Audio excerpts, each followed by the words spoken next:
the hidden treasures of the Himalayas. Part 13, Languages of the Himalayas in Nepal. Chapter 1. Rai people of the Himalayas. Question 1. Who are the Rai people, and what is their significance in Nepal's indigenous landscape?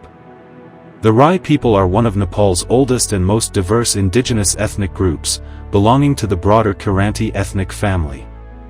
Often referred to as Kirat Rai, they represent a mosaic of subgroups such as Kambu, Kulung, Thulung, and Yamfu, each with distinct dialects and customs. With a population exceeding 620,000, per the 2021 Nepal census, they constitute about 2.3% of Nepal's total populace, making them a vital thread in the nation's multicultural tapestry. The Rai are renowned for their deep connection to the land, serving as custodians of eastern Nepal's forested hills.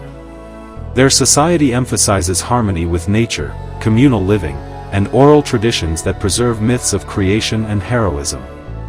As indigenous hill dwellers, the Rai embody resilience, having navigated centuries of migration, colonial influences, and modern state formation. Their significance lies in their role as linguistic and cultural bridges in the Kirati pantheon, influencing Nepal's federal identity through advocacy for indigenous rights.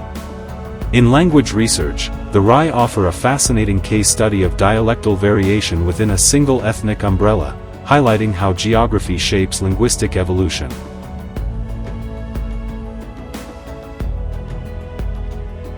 Question 2. Where do the Rai people primarily reside, and what defines their geographical homeland? The Rai predominantly inhabit the eastern hilly and mountainous regions of Nepal, spanning districts like Khotang, Okhaldhunga, Bhojpur, Dangkuta, and Udayapur, nestled between the Dud Koshi and Tamar rivers in the Himalayan foothills. This terrain, at elevations of 1,000 to 3,000 meters, features terraced rice fields, dense subtropical forests, and sacred rivers that sustain their agrarian lifestyle. Smaller communities extend into Sikkim and West Bengal in India, reflecting historical migrations. Their homeland, often called Kirat Desh, land of the Kirants, is a biodiversity hotspot with rhododendron blooms and wildlife sanctuaries like the Sagarmatha National Park fringes. Residence patterns are village-centric, with compact settlements, e.g., Hile or Dharan bazaars, fostering tight-knit clans. Urban migration to Kathmandu and Dharan for education and jobs is rising, yet 70% remain rural, tied to ancestral lands. This geography not only influences their jum/and-burn farming but also their worldview, where mountains symbolize ancestral spirits.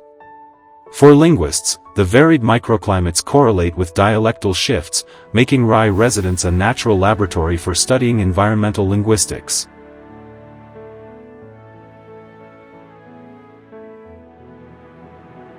Question 3. What is the historical background of the Rai people, including their origins and key milestones? The Rai's history is a tapestry of ancient migrations and cultural synthesis, dating back over 2,000 years as descendants of the Kirati dynasty, who ruled the Kathmandu Valley before the Lichavi era, circa 400 BCE. Oral epics like the Mundhum narrate their origins from the sky god Yuma Saman, descending to the eastern hills to establish clans. Archaeological evidence from sites like Panati suggests Proto-Kirati settlements around 1000 BCE, blending Austroasiatic and Tibeto-Burman roots. As fierce warriors, the Rai resisted Mughal and British incursions in the 18th to 19th centuries, allying with Gorkha forces during the Anglo-Nepalese War, 1814 to 1816, earning legendary status in the British Indian Army. Colonialism disrupted their autonomy, imposing land taxes that spurred revolts, while missionary activities in the 19th century introduced Christianity, now 10 to 15% of rice.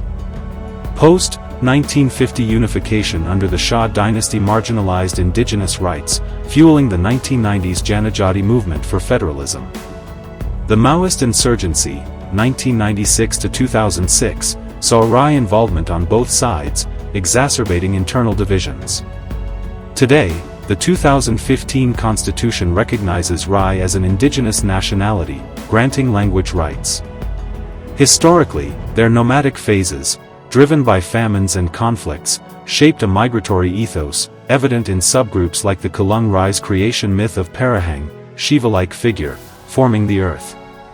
This narrative resilience defines Rai identity, offering linguists insights into how trauma and adaptation forge dialectal lexicons for kinship and ecology.